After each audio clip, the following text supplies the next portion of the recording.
अशरफ की हत्या करने वाले तीनों आरोपियों को प्रयागराज की सीजेएम कोर्ट में पेश किया गया और अदालत ने तीनों शूटरों को 4 दिन की पुलिस रिमांड में भेज दिया। जिसके बाद लवलेश तिवारी, अरुण मौर्य और सनी सिंह को कड़ी सुरक्षा में बाहर लाया गया। इस दौरान तीनों हमलावरों के चारों तरफ पुलिस का घेरा नजर आया, जबकि उनके चेहरे को काले कपड़े से ढक दिया गया। यही नहीं, रिमांड मिलते ही उनको तेजी से पुलिस वैन की ओर ले जाया गया।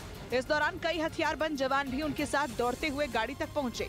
यही नहीं, लवलेश, अरुण और सनी सिंह को जब कोर्ट में पेशी के लिए लाया गया तब भी वहाँ सुरक्षा बढ़ा दी गयी, क्योंकि खुफिया विभाग ने ये रिपोर्ट दी थी कि पेशी के दौरान तीनों शूटर्स पर हमला हो सकता है। इसलिए पेशी से पहले कोर्ट के सामने वाली सड़क को बंद कर दिया गया। साथ ही आरएएफ और पीएसी को भी तैनात कर दिया गया। यही नहीं, जिस वक्त पुलिस कोर्ट से उनको लेकर जा रही थी उस वक्त किसी को भी रास्ते से गुजरने की इजाजत नहीं थी। और सुनवाई के दौरान वकीलों को भी अदालत के अंदर दाखिल नहीं होने दिया गया और इसीलिए जैसे ही जज ने रिमांड का आदेश दिया वैसे ही पुलिस ने भी तेजी दिखाई और फौरन तीनों को लेकर वहां से रवाना हो गई। अब लवलेश तिवारी, अरुण मौर्य और सनी सिंह से अतीक हत्याकांड पर पूछताछ की जाएगी। सूत्रों के मुताबिक अतीक और अशरफ केस में पुलिस वारदात का रिक्रिएशन कर सकती है, जिसके लिए तीनों हमलावरों को उस मेडिकल कॉलेज ले जाया जाएगा जहां अतीक अहमद और अशरफ हत्याकांड को अंजाम दिया गया था। और महाराष्ट्र के बीड में पुलिस ने अतीक अहमद और उसके भाई अशरफ को शहीद बताने वालों पर एक्शन लिया है। इस मामले में 3 लोगों को गिरफ्तार कर लिया गया जिन पर पोस्टर लगाने और छपवाने का आरोप है। और साथ ही भीड़ के एक इलाके में लगे वो पोस्टर भी हटा दिए गए जिनमें अतीक और अशरफ को शहीद बताया गया था। यही नहीं, विश्व हिंदू परिषद ने सड़क पर उतरकर विरोध भी जताया। पुलिस को भी विश्व हिंदू परिषद की तरफ से लिखित शिकायत दी गई, जिसके बाद तुरंत एफआईआर दर्ज कर कार्रवाई शुरू की गई।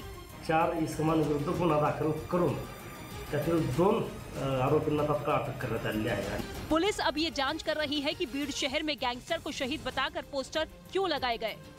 इधर अतीक की हत्या के बाद यूपी एसटीएफ को प्रयागराज से लेकर हरियाणा के गुरुग्राम तक फैली उसकी कई कंपनियों और प्रॉपर्टी के बारे में पता चला, जिनके खिलाफ जल्द कार्रवाई शुरू की जाएगी और इन कंपनियों के दफ्तर सील किए जाएंगे। बताया गया कि यूपी एसटीएफ को जांच के दौरान अतीक और उसकी पत्नी शाइस्ता की गुरुग्राम में कई रियल एस्टेट कंपनियों के बारे में पता चला। इनमें अतीक के नाम से पना एसोसिएट प्राइवेट लिमिटेड, जबकि इसी नाम की दूसरी कंपनी शाइस्ता के नाम पर रजिस्टर्ड है। गुरुग्राम में ही शाइस्ता के नाम जाफरी एस्टेट लिमिटेड नाम की एक और कंपनी है। इनके अलावा भी एसटीएफ को कई कंपनियों का पता चला जिनको जल्द जब्त करने की तैयारी है। साथ ही सूत्रों के मुताबिक इनकम टैक्स विभाग ने भी अतीक और उससे जुड़ी कई प्रॉपर्टी की जानकारी ईडी के साथ साझा की। अतीक के जेल जाने के बाद शाइस्ता ही उसके कारोबार की कमान संभाले हुई थी, जिसकी तलाश जारी है। उधर प्रयागराज में उमेशपाल केस में फरार गुड्डू मुस्लिम के घर के साथ उसके बेटे की दुकान पर भी बुलडोजर चलाया जा सकता है। इसके लिए प्रयागराज विकास प्राधिकरण पहले ही नोटिस भेज चुका है, जिसमें गुड्डू मुस्लिम के बेटे आबिद की दुकान में अवैध निर्माण का जिक्र किया गया। साथ ही उस मामले में उसे हाजिर होकर जवाब देने के लिए भी कहा गया था, लेकिन बताया गया ना तो वो खुद आया और ना ही कोई जवाब दाखिल किया गया, जिसके बाद अब आबिद की दुकान पर भी एक्शन हो सकता है। गुड्डू मुस्लिम के घर के साथ ही साथ चकिया के चौराहे पर स्थित इस चिकन शॉप को भी ध्वस्त करने की कार्रवाई जल्द ही की जा सकती है। उमेशपाल की हत्या के बाद से ही 5 लाख का इनामी गुड्डू मुस्लिम फरार है।